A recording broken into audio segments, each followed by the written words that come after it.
I was in the consumer movement before I got into the civil rights movement. And Jan Schakowsky's husband was one of my trainers.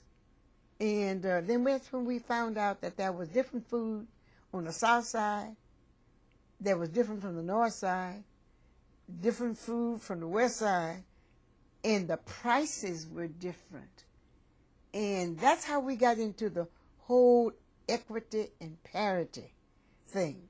So that black consumers in black neighborhoods were being charged more for inferior food in many instances. Charged more, and they call that what kind of tax? What they call that? So that they would have to charge you more and justify it. So we organized this group, me and Nancy Jefferson and Anita and Addie Wyatt and all of we organized this consumer group, and Jesse told us to go after it. And we had like about 25 or 30 captains over consumer groups.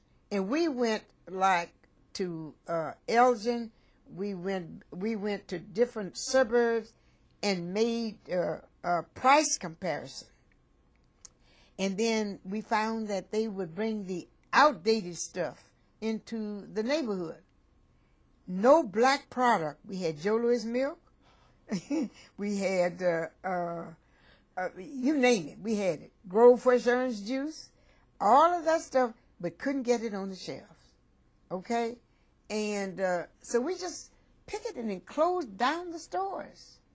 Then we came on to 71st Street Market, and that's when everybody joined us. There, we closed that down, and until they allowed black people to come in with their fruits and baskets and their trucks. Okay, so that's how we got started. And Jesse was the leader, and he made sure that that we had done the research first. And once you did the research, Jesse has always been the spokesperson. Can't nobody speak like this and interpret. And but we, the people, was out there, and that was a very powerful store here on the south side.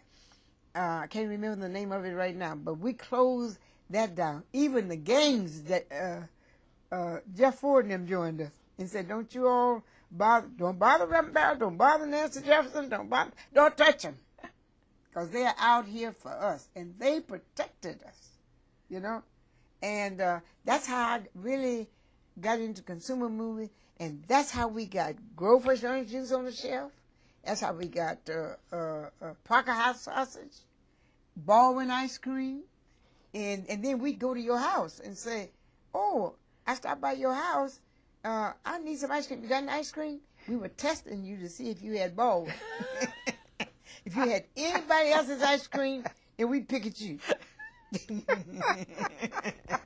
or orange juice or whatever. Clearly, you had learned over time how to really organize, and that yes. and I can tell that you had and have a real passion for that. Yes.